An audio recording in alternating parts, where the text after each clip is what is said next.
ஆண்டவராகிய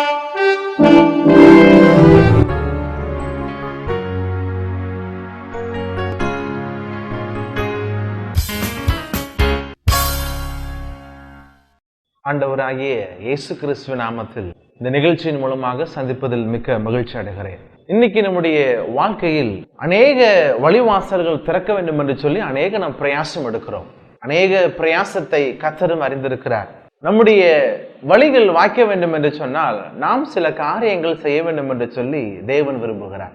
என் பிரியமான தேவ ஜனங்களே, உன் வழி வாய்க்க வேண்டுமா? நீங்கள் செய்ய வேண்டியது ஒரே ஒரு காரியம் என்னவென்று சொல்லி உங்களிடம் கொஞ்ச நேரம் அந்த தேவனுடைய வார்த்தையை குறித்து நான் பேச ஆசைப்படுகிறேன். கர்த்தர் யோசுவாக்கு கொடுத்த வாக்குத்தத்தத்தை உங்களுக்கு நான் நினைப்பூட்ட விரும்புகிறேன். யோசுவா எழுதின புஸ்தகம் 1ஆம் அதிகாரம் 8வது வசனம் இவ்வாறாக சொல்லுகிறது: இந்த நியாயப்பிரமாண புஸ்தகம் உன் வாயை விட்டு பிரியாதிருப்பதாக, இதில் எழுதியிருக்கிறபடியெல்லாம் நீ செய்ய கவனமாயிருக்கும்படி இரவும் பகலும் அதை தியானித்துக் கொண்டிருப்பாயாக. அப்பொழுது உன் வழி வாக்கிய பண்ணுவாய், அப்பொழுது நீ புத்திமானாய் நடந்து கொள்வாய். ஆம், எனக்கு பிரியமான தேவ ஜனமே, அநேகர் முயற்சி எடுத்துக் கொண்டிருக்கிறார்கள். நான் செய்வது எப்படியாவது வாய்க்க வேண்டும். அநேக பிரயாசம் எடுக்கிறார்கள், அங்கும் இங்கும் ஓடுகிறார்கள், அநேகருடைய ஆலோசனை கேட்கிறார்கள். ஏன், அநேக படித்தவரிடத்தில் ஆலோசனை கேட்டால் நான் எடுக்கிற முயற்சி வெற்றி பெறும் என்று சொல்லி நினைக்கிறார்கள். கர்த்தர் யோசுவாக்கு இவ்வாறாக சொல்லுகிறார் பாருங்களே, உன் வழியை வாய்க்க வேண்டும் என்று சொன்னால், நீ எடுக்கிற எல்லா முயற்சியும் தோல்வி இல்லாமல் ஜெயமாக வேண்டும் என்று சொன்னால் ஒரே ஒரு காரியத்தை ஞாபகம் வைத்துக் கொள்ள வேண்டுமா? தேவனுடைய வார்த்தை உங்க இருதயத்துல இருக்க வேண்டும் என்று சொல்லி தேவன் விரும்புகிறார். அநேகருடைய முயற்சி, அநேகருடைய பிரயாசம், ஜெபம் செய்கிறாங்க. ஏன், அநேக ஆராதனை நாம் கலந்து கொள்கிறோம். தேவனுடைய வார்த்தையை அநேகர் பேசி கொண்டிருக்கிறாங்க. அநேக டிவி சேனல்கள்ல தேவனுடைய வார்த்தையை திரும்ப ஒளிபரப்பி கொண்டிருக்கிறார்கள். அது அநேகர் நாம் பார்க்கிறோம். ஆனால் அது அப்பொழுது உடனே நாம் நின்று விடக்கூடாது. கர்த்தர் விரும்புகிறார், ஒரு இருதய பலகையில தேவனுடைய வார்த்தை இருக்க வேண்டும் என்று சொல்லி, உங்க இருதயத்தில் கர்த்தருடைய வார்த்தை இருக்க வேண்டும் என்று சொல்லி தேவன் விரும்புகிறார். எனக்கு தெரிந்த ஒரு சகோதரர் இருக்கிறார். அவரை நான் சந்தித்து தேவனுடைய வார்த்தையை குறித்து நான் அவரோட பேசணும் உண்டு. பிரதர், ஒன்றுக்கும் கவலைப்படாதீங்க, கர்த்தர் உங்களுக்காக எல்லாம் செய்வார் என்று சொல்லும் பொழுது உடனடியாக அவர் கேட்பார், ரொம்ப சந்தோஷப்படுவார். ஆனால் அவர் வீட்டுக்கு சென்ற உடனே சூழ்நிலைகள் நிமித்தமாக இந்த கேட்ட வார்த்தையை அவரால் கடைபிடிக்க முடியாமல் விட்டு செல்வார். அநேக முறை திரும்ப மறுபடியும் வருவார். அவருக்காக நாங்கள் ஆலோசனை கொடுப்போம், அவருக்காக தனியாக ஜெபம் பண்ணுவோம். அப்ப ஆவியானவர் என்னோடு பேசின வார்த்தையை தான் இப்போ உங்களோட நான் பகிர்ந்து கொள்கிறேன். அவருடைய இருதயத்துல சிந்தனை வேற எங்கேயோ இருக்கிறது. சொல்லும் பொழுது, கேட்கும் பொழுது எல்லாம் கவனித்துக் கொண்டிருக்கிறாங்க. ஆனால் நம்முடைய வீட்டுக்கு செல்லும் பொழுது, நம்முடைய காரியங்களுக்கு செல்லும் பொழுது தேவன் நம்ம கொடுத்த வாக்குத்தத்தம் நம்முடைய இருதயத்தில் இல்லாமல் போய் விடுகிறது. அவருக்கு சொன்னோம், சகோதரரை பயப்படாதீங்க, நீங்க ஒவ்வொரு நாளும் காலையில் எழுந்த உடனே நீங்க செய்ய வேண்டியது ஒன்றே ஒன்றுதான், தேவனுடைய வார்த்தையை உங்க இருதயத்திலிருந்து சொல்லுங்க என்று சொல்லி. உண்மையால நடந்த சம்பவம் பாருங்க. தேவனுடைய வார்த்தையை அவர் சொல்ல ஆரம்பித்தார். அதிகாலை எழுந்தவுடன் தேவனால் எல்லாம் கூடும் என்று சொல்ல ஆரம்பித்தார். அவர் உங்களிடத்தில் ஒரு ஜெப விண்ணப்பத்தை வைத்தார். ஐயா, எனக்கு நல்ல ஒரு திருமண காரியம் நடக்க வேண்டும், எனக்கு வயது சென்று கொண்டே இருக்கிறது. சொன்ன காரியம் தொடர்ந்து இருதயத்திலிருந்து கர்த்தரை நோக்கி கூப்பிடுங்க என்று சொன்னோம். அவர் அதே போல ஒவ்வொரு காலையில் எழுந்த உடனே செய்து கொண்டு வந்தார். ஜனவரி மாதம் வந்தது. அவர் கேட்டார், ஐயா நான் 3 நாள் உபவாசம் இருக்கிறேன் என்று சொல்லி, ரொம்ப நல்லது, அதை உடனே செய்யுங்கள் என்று சொன்னோம். அவரும் 3 நாள் உபவாசம் இருந்து கர்த்தருடைய வார்த்தையை அவர் இருதயத்தில் வைத்து அவர் ஜெபம் பண்ணும் பொழுதெல்லாம் அவர் சொன்ன வசனம் தான் அவருக்கு ஞாபகம் வந்ததா. வசனத்தை இறுக பிடித்துக் கொண்டார். கர்த்தர் செய்கிற எல்லா காரியத்தையும் வாக்கிய பண்ணுவார், அவர் என்னோடு இருக்கிறார், நான் தேடின நிமித்தமாக ஒரு குறை வருவதில்லை என்று சொல்லி அவர் ஜெபிக்க ஆரம்பித்தார். காலங்கள் சென்றது. அவர் எப்படி தெரியுமா தேவனிடத்துல ஜெபம் செய்தார் என்று சொன்னால், அவர் வேத வார்த்தையை சொல்லி இறுதிய ஆழத்திலிருந்து சொல்ல ஆரம்பித்தார். நடந்த சம்பவம் பாருங்க. நவம்பர் மாதம் அவருக்கு திருமண காரியத்திற்காக அழைப்புதல் வந்தது. உண்மையாலுமே மிக ஆச்சரியப்படும். அவர் என்ன மாதிரி தேவனிடத்துல கேட்டாரோ அதே மாதத்துல நல்லபடியாக திருமணம் முடிந்தது. நவம்பர் மாதமே முடிந்தது. ஜனவரியோடு சாட்சியோடு வர்றாங்க, கணவனும் மனைவியுமாக.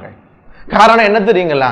நம்முடைய அநேக முறை கர்த்தருடைய வார்த்தை நாம் கேட்டபடி விட்டு விடுகிறோம்.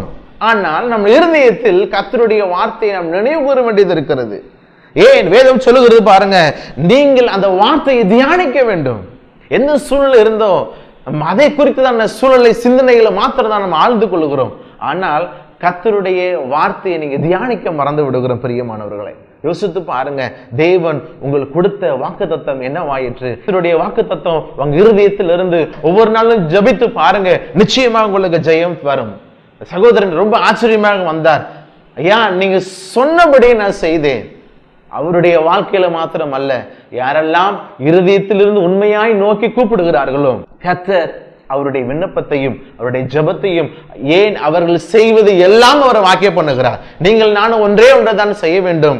உங்களுடைய இருதயத்திலிருந்து கர்த்தரை நோக்கி நாம் கூப்பிட வேண்டியவர்களாக மாற வேண்டும். அப்படி மாறும் பொழுது நம்முடைய வாழ்க்கையில பெரிய காரியங்களை கர்த்தர் நிச்சயமாக செய்வார். ஜெபம் செய்யும் பொழுது எனக்கு இந்த பாடலை கொடுத்தார். அந்த பாடலுடைய வரிகள் எல்லாம் பாத்தீங்கன்னா, நான் உம்மை தேடுவேன், குறைகள் இல்லவே இல்லை என் உயிருள்ள நாளெல்லாம்.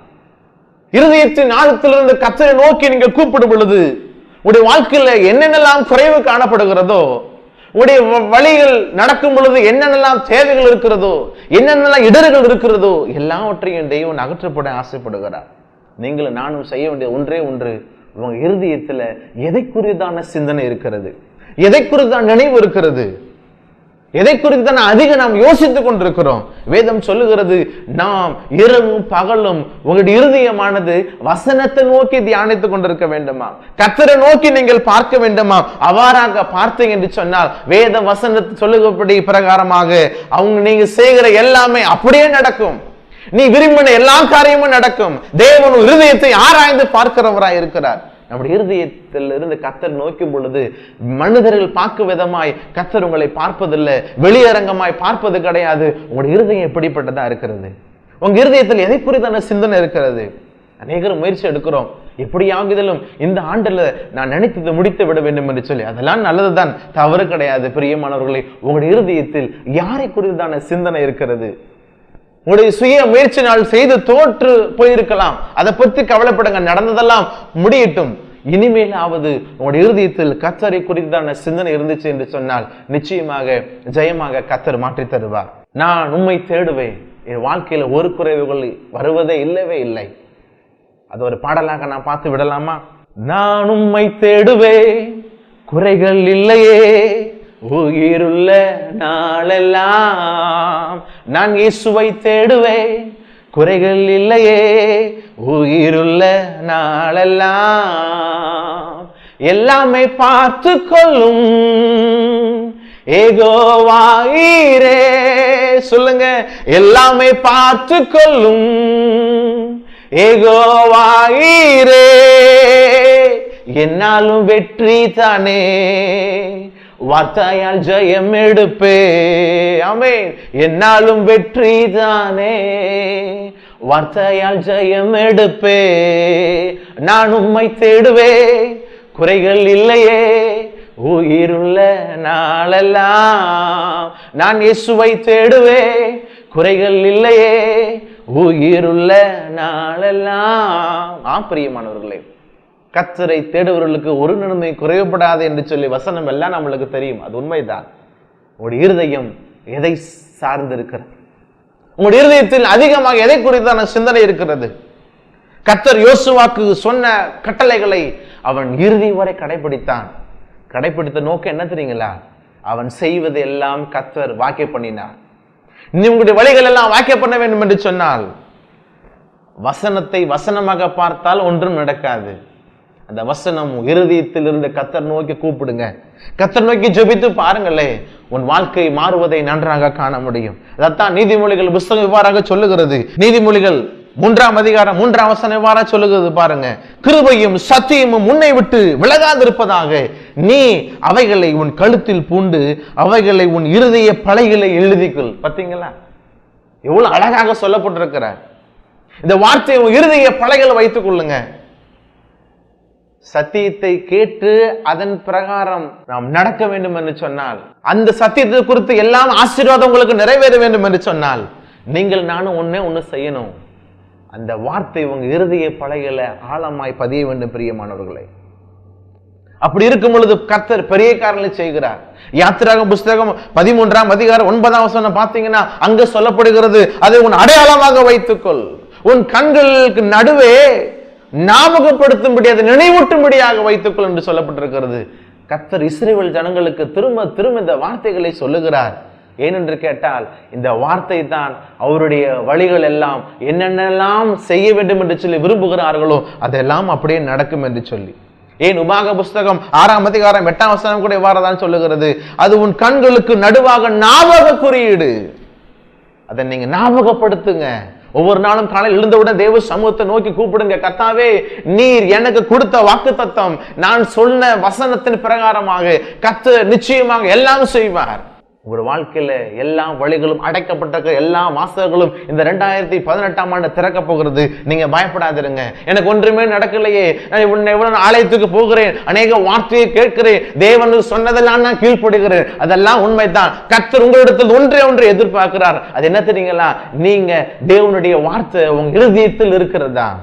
உங்க இருதயம் கர்த்தருக்கு ஏற்றதா இருக்கிறதா? அநேக முறை கிறிஸ்துவர்கள் இருதயத்தை காத்துக்கொள்ள மறந்து விடுகிறார்கள். ஏன் தெரியுங்களா? கர்த்தர் உங்க இருதயத்தை ஆராய்ந்து பார்க்கிறார்.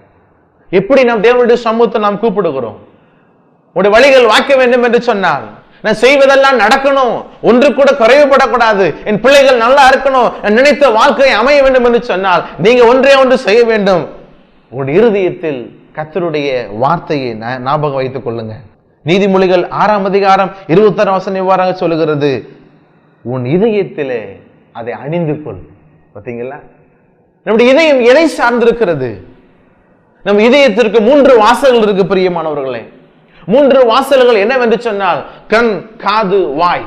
இதன் மூலமா தான் இருதயத்தில் அநேக காரியங்கள் அடைக்கப்பட்டிருக்கிறது. ஒவ்வொரு நாளும் நான் இப்படிலாம் இருக்க வேண்டும் என்று சொல்லி ஆசைப்படுகிறோம். பிசாசு அதை தான் கண் முன்னாடி கொண்டா நிறுத்துவான். இருதயத்தினால் அந்த வசனம் நம்முடைய வாழ்க்கையில கிரியை செய்யாமல் போய்விடுகிறது.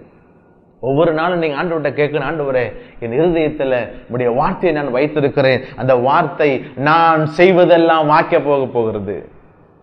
இருதயத்தில் தேவனுடைய வார்த்தை இருக்குமாயானால் சொல்லுகிறேன், அது எல்லா நேரங்களிலும் உங்களை சுமந்து தப்புவிக்க வேண்டும். பிரியமானவர்களே, நீதிமொழிகள் 7ஆம் அதிகாரம் 3ஆம் வசனம் இவ்வாறாக சொல்லுகிறது, உன் கண்மணியை போல நீங்க காத்துக்கொள்ளணுமா? எப்படி கண்களை நாம் ரொம்ப பயத்திரமாக பாதுகாத்துக் கொள்கிறோம். ஏனென்று சொன்னால் அது என் வாழ்க்கைக்கு ரொம்ப மிக மிக முக்கியமானது. கண்களை நாம் எவ்வாறாக பாதுகாத்துக் கொள்கிறோமோ அதுபோல உங்க இருதயத்துல ஒவ்வொரு நாளும் காலை எழுந்த உடனே உங்க இருதயத்துல கரங்களை வைத்து ஆண்டவரை கேளுங்க, ஆண்டவரே உடைய வார்த்தை என் இருதயத்தில் இருப்பதற்காக நான் நன்றி செலுத்துகிறேன் சொல்லித்தான் பாருங்களேன். கர்த்தருடைய வார்த்தை நீங்க சொல்ல ஆரம்பிக்கும் பொழுதே அங்க அற்புதம் நடக்க ஆரம்பிக்கிறது. பிரியமானவர்களே, 2 கொரிந்தியர் 3ஆம் அதிகாரம் 3ஆம் வசனம் எவ்வாறாக சொல்லுகிறது, உன் இருதயமாகிய சதையில எப்படி ரத்தமும் சதையும் பிணைக்கப்பட்டிருக்கிறதோ அது போல உங்க இருதயமாகிய சதையில் கர்த்தருடைய வார்த்தை இருக்க வேண்டும் என்று சொல்லி தேவன் விரும்புகிறார். சுயபலத்தினால முயற்சி எடுத்து பார்க்கிறோம். யோசித்து பாருங்க, ஆண்டவர் உங்க வாழ்க்கையில் இருக்க வேண்டும் என்று சொல்லி நான் ஆசைப்படுகிறேன். பிரியமானவர்களே, உங்களோட வாழ்க்கையில வெற்றி பெற வேண்டும், நீங்க வாழ்க்கையில எதையெல்லாம் செய்றீங்களோ அதெல்லாம் வாக்க வேண்டும் என்று சொன்னால் நீங்க செய்ய வேண்டியது ஒரே ஒரு காரியம், மறந்துடாதீங்க, உங்களுடைய இருதயத்துல கர்த்தருடைய வார்த்தை இருக்கிறதா? உங்களுடைய இருதயத்துல கர்த்தருடைய வார்த்தை நான் தியானிக்கிறேன்னா, இரவும் பகலும் தியானிக்கிற மனுஷன் பாக்கியவான். நீங்க இரவும் பகலும் உங்களுடைய இருதயத்தில் இருந்து கர்த்தருடைய வார்த்தையை நீங்க நினைக்க ஆரம்பிக்கும் பொழுது அப்பயே உங்களுக்கு அற்புதம் ஆரம்பித்து விட்டது. உன் வழிகள் நிச்சயமாக வாய்க்கும். எதுவுமே நடக்கலை என்று சொல்லி கலங்க வேண்டாம். தேவனுடைய வார்த்தை இருதயத்தில் வைத்து நீங்க சொல்ல ஆரம்பிக்கும் பொழுது அங்க அற்புதம் நடந்து விடுகிறது. கர்த்தர் அதனாலதான் ஆபிரகாம பெயரை கூட அங்க மாத்துகிறார். யோசித்து பாருங்க, அவன் கூப்பிடும் பொழுது ஜனங்கள் எல்லாம் கூப்பிடும் பொழுது ஜாதிகளின் தகப்பனே என்று சொல்லும் பொழுது அவனுக்கு ஞாபகம் வந்தது, அவன் இருதயத்தில் நினைவுண்டான், கர்த்தர் என்னை பெரிய ஜாதியாக்க போகிறார். பிரியமான தேவ ஜனங்களே, நீங்க செய்வதெல்லாம் வாய்க்க போகிறது. அது எந்த ஒரு மாற்றம் இல்லவில்லை. அதற்காகத்தான் தேவன் உங்களை அழைத்திருக்கிறார், அதற்காகத்தான் உங்களை பெயரை சொல்லி அழைத்திருக்கிறார், அதற்காகத்தான் உங்களை வாக்குத்தத்தம் கொடுத்திருக்கிறார். ஆனா நாம் செய்ய வேண்டியது ஒன்றே ஒன்று, உங்களுடைய இருதயத்துல தேவனுடைய வார்த்தை இருந்துச்சு என்று சொன்னால் நீங்க செய்வது எல்லாம் வாய்க்கத்தான் போகிறது. நான் தேவனுடைய வார்த்தையை என் இருதயத்தில் வைத்திருக்கிறேன். இதனாலதான் அநேக பிள்ளைகளுக்கு நாங்கள் தேவனுடைய வார்த்தையை மனப்பாடம் பண்ண சொல்லுகிறோம். ஒரு நாளும் அந்த வார்த்தை பொய் உரையாதது.